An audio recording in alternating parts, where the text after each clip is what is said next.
بسم اللہ الرحمن الرحیم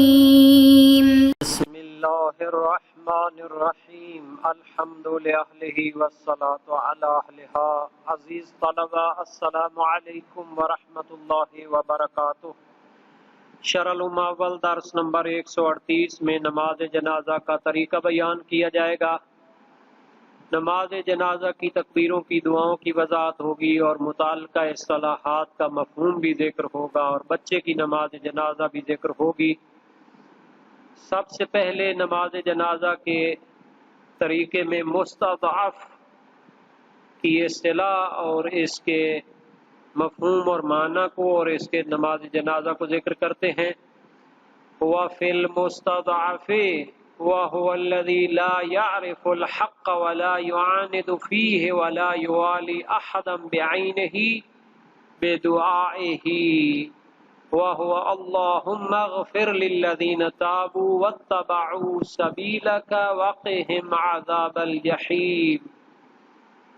قرآن کریم میں بھی مستضعف کی اصطلاح آئی ہے، تو فرماتے ہیں مستضعف کے نماز جنازہ میں اس کی مخصوص دعا پڑھی جائے چوتھی تکبیر کے بعد، اور مستضعف کی تعریف فرماتے ہیں وَهُوَ الَّذِي لَا يَعْرِفُ الْحَقَّ۔ مستضعف کمزور عقیدے والا شخص وہ ہوتا ہے جو حق کی معرفت نہیں رکھتا، وَلَا يُعَانِدُ فِيهِ، اور اس سے دشمنی بھی نہیں رکھتا، وَلَا يُوَالِي أَحَدًا بِعَيْنِهِ، اور حق کے مقابلے میں کسی سے موالات بھی نہیں رکھتا، کسی کو علم بلند بھی نہیں کرتا۔ تو مستضعف ظاہراً وہ کمزور عقیدے والے شخص کو کہتے ہیں جو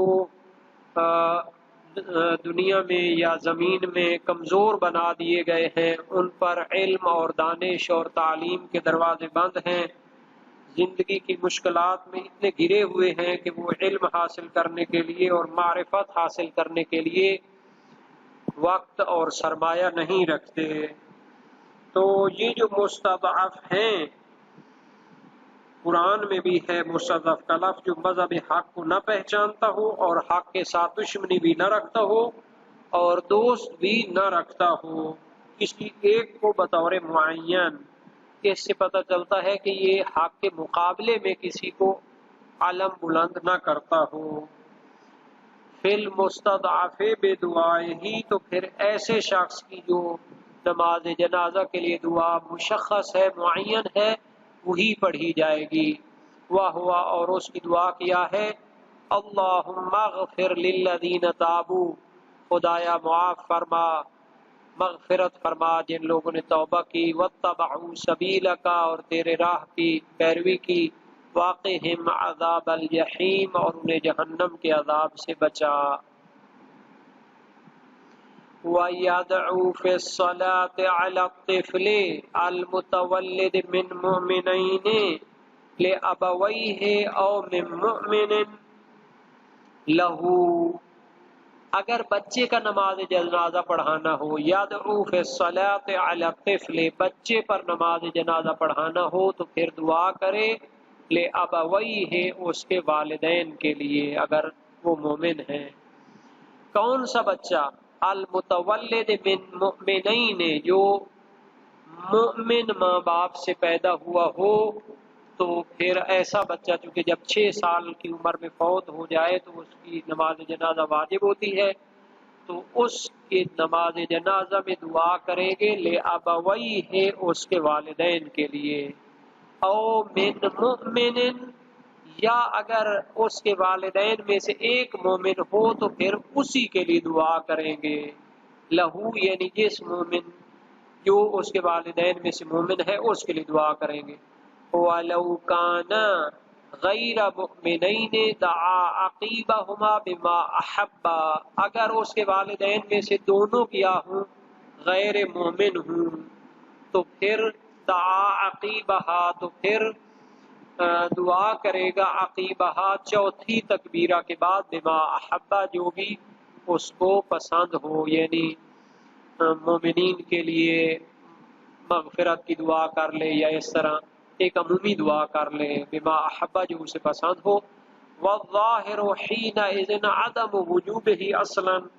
ظاہراً تو یہ ہے کہ اس صورت میں نماز جنازہ جو بچے کی ہے اور اس کے والدین بھی غیر مومن ہیں تو پھر اس صورت میں چوتھی تکبیر کے ساتھ دعا واجب ہی نہیں ہوگی. تو یہ ہو گیا جناب علی بچے کی نماز جنازہ کا حکم کہ اگر اس کے دونوں والدین جو ہیں وہ مومن ہیں تو دونوں کے لیے دعا کرے گا چوتھی تکبیر کے بعد، اگر ان میں سے ایک مومن ہے تو اسی کے لیے دعا کرے گا، اگر دونوں غیر مومن ہیں تو پھر جو چاہے وہ دعا کرے. شہید ثانی فرماتے ہیں ظاہر یہ ہے اور اس وقت وہ دعا کرنا واجب ہی نہیں ہے. والمراد بالطفل غیر البالغ، اور یہاں بچے سے مراد نابالغ ہے، یعنی وہ جو مذکر ہے وہ اپنی عمر سے پہلے اور جو مؤنث ہے وہ اپنی عمر سے پہلے نابالغ ہیں تو 6 سال کے بعد اور بالغ ہونے والی عمر سے پہلے وہ بچے شمار ہوں گے.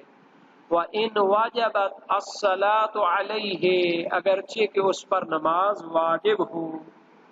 ہاں جی، اگر اس پر نماز، اس کی میت پر نماز پڑھنا واجب ہو لیکن چونکہ مرنے والا بلوغ کی عمر سے پہلے فوت ہوا ہے تو اس وجہ سے وہ کیا ہوگا، نابالغ، اس کو بچہ کہیں گے. تو اب ان امور کی مختصر لفظوں میں دلیلوں کو بھی دیکھ لیتے ہیں تاکہ جو ایک سلسلہ ہے اس کو بھی بیان کر دیا جائے. تو مستضعف، کمزور جو لوگ ہوتے ہیں عقیدے کے لحاظ سے یا اقتصادی لحاظ سے، معرفت کے لحاظ سے، اس کے بارے میں ہے حسن فضیل بن یسار میں امام باقر علیہ السلام سے اذا صلیت علی المؤمن فادع له واجتہد له فی الدعاء، اگر مومن پر نماز جنازہ پڑھو تو اس کے لیے دعا کرو اور اس کے لیے دعا کرنے میں کافی کوشش کرو، یعنی لمبی چوڑی دعائیں پڑھنی چاہیے. وَإِنْ كَانَ وَاقِفًا مُسْتَضْعَفًا، لیکن اگر واقفی المذہب ہو جو امام کاظم علیہ السلام پر رک گئے تھے اور مستضعف بھی ہو، یعنی واقفی مذہب کو مانے ہوئے ہے لیکن اس میں معاند نہیں ہے، دشمن نہیں ہے اہل بیت کا، بلکہ اس کو اسی طرح سمجھ آئی ہے بھائی آپ جو ہے نا جی امامت کا سلسلہ رک گیا ہے، فکبر وقل، تو پھر اس صورت میں تکبیر، چوتھی تکبیر کے بعد کہو اللہم اغفر للذین تابوا واتبعوا سبیلک وقہم عذاب الجحیم. اور مستضعف وہ ہوتا ہے جو ایمان کی قدرت نہ رکھتا ہو، یا تو عقل اس کی کمزور ہے یا دنیا میں جو نظام ہے اس کی بدولت وہ اطلاع حاصل نہیں کر سکتا، تعلیم وغیرہ حاصل نہیں کر سکتا. جان لیں کہ یہ جو دعاؤں کی ترتیب مشہور ہے اور علامہ ہلی نے تبصرۃ المتعلمین مختلف الشیعہ میں اور سید المدارک اور ایک جماعت نے ان دعاؤں کی ترتیب کو لازم قرار نہیں دیا. بعض روایات کی وجہ سے محمد بن مسلم، زرارہ بن اعین، معمر بن یحییٰ اور اسماعیل جوفی کی روایت ہے امام باقر علیہ السلام سے لیس فی الصلاة علی المیت قراءۃ ولا دعاء موقت تدعو بما بدا لک واحق الموت ان یدعى له المؤمن وان یبدأ بالصلاة علی رسول اللہ. نماز میت میں قرات نہیں ہوتی، کوئی معین دعا نہیں ہوتی، جو آپ چاہیں دعا کریں، اور مردوں میں سے جو دعا کا زیادہ مستحق ہے وہ مومن ہے اور اس کی ابتدا پھر نبی اکرم پر درود شریف سے کرنی چاہیے. صحیح ابو ولاد حنات کوفی سألت ابا عبداللہ نے تکبیر علی المیت فقال 5 تکبیرات تقول فی اولہن، میں نے تکبیرات جو میت پر پڑھی جاتی ہیں ان کے بارے میں سوال کیا، فرمایا 5 تکبیریں ہیں، پہلی کے بعد کہو اشہد ان لا الہ الا اللہ وحدہ لا شریک لک اللہم صل علی محمد وآل محمد، پھر کہو اللہم ان ھذا المسجع قدامنا عبدک وابن عبدک وقد قبضت روحہ الیک وقد احتاج الى رحمتك وانت غنی عن عذابه اللهم انا لا نعلم من ظاهره الا خيرا وانت اعلم بسريرته اللهم ان كان محسنا فضاعف حسناته وان كان مسيئا فتجاوز عن سيئاته ثم تكبر الثانية وتفعل ذلك في كل تکبیرہ۔ تو اس روایت جو صحیح و سند بھی ہے اور جلیل القدر راوی نے نقل کی ہے، اس میں ہر تکبیر میں شہادتین اور درود شریف کے بعد مومن کے لیے دعا بھی ذکر ہے۔ خدایا یہ جو ہمارے سامنے میت ہے، یہ تیرا بندہ ہے، تیرے بندے کا فرزند ہے، تو نے اس کی روح کو قبض کیا ہے اور تیری رحمت کا محتاج ہے اور تو اس کے عذاب سے بے نیاز ہے۔ خدایا ہم اس کے ظاہر سے صرف نیکی جانتے ہیں اور تو اس کے رازوں کو جانتا ہے۔ خدایا اگر یہ نیکوکار تھا تو اس کی نیکیوں کو اضافہ کر دے، اگر یہ بدکار تھا تو اس کی برائیوں سے درگزر فرما، اور پھر دوسری تکبیر کہو اور اس کے بعد بھی اسی طرح دعا پڑھو۔ تو اس سے پتہ چلتا ہے کہ وہ جو ہر تکبیرہ کے بعد علیحدہ دعا ہے وہ واجب نہیں ہے اس طرح، بلکہ ترتیب میں اختیار ہے۔ اور بچے کے جنازے پر کیا ہوتا ہے، اس کے والدین کے لیے دعا کی جاتی ہے۔ عمر بن خالد نے زید بن علی علیہ السلام سے روایت کی ہے اور انہوں نے اپنے آبا سے امام علی علیہ السلام سے روایت کی۔ فی الصلاۃ علی الطفل، امام علی علیہ السلام نماز جنازہ بچے کے نماز جنازہ میں فرماتے تھے، انہ کان یقول، فرمایا کرتے تھے، اللہم اجعلہ لابویہ ولنا سلفا وفرتا واجرا۔ تو یہ دعا پڑھے، اور اگر مومن ہو ایک تو اسی کے لیے دعا کرنی چاہیے، اور اگر دونوں غیر مومن ہوں تو پھر اس کی مرضی ہے جو دعا کرے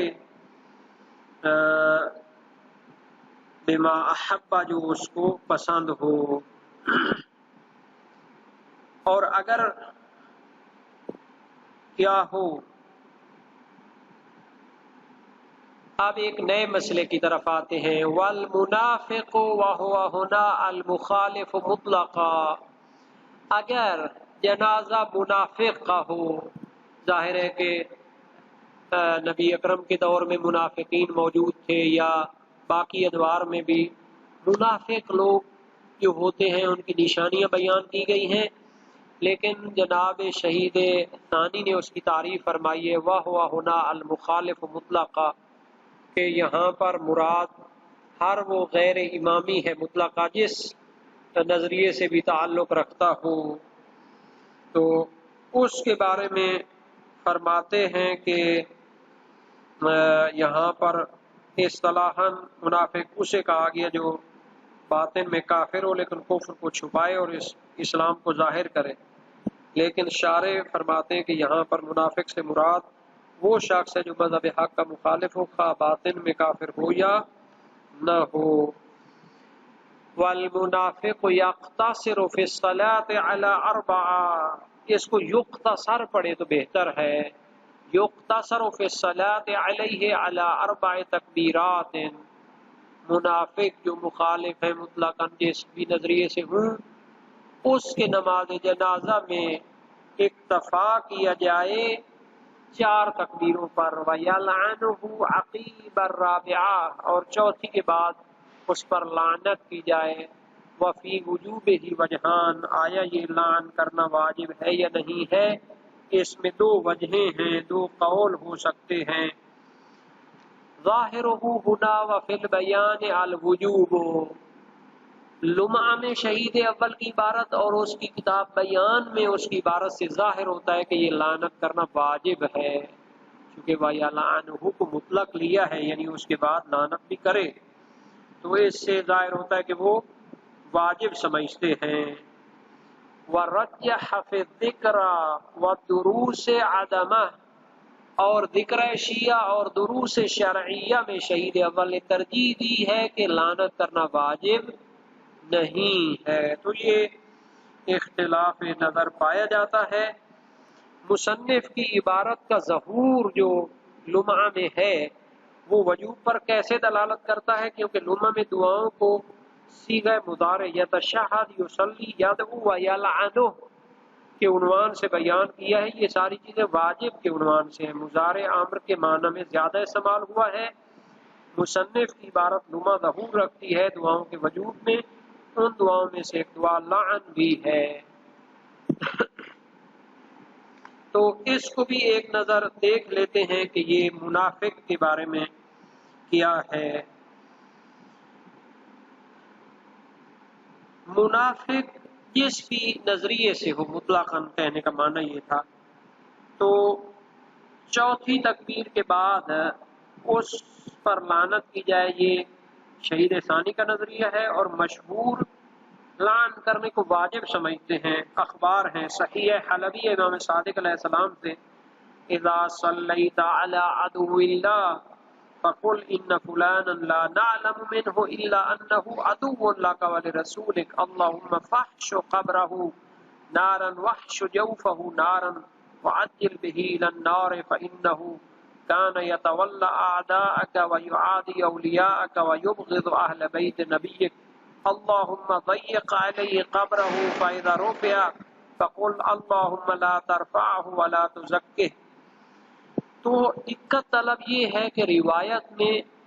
دشمن خدا کا عنوان بنایا گیا منافق کے لیے، یعنی اتنا شدید ہو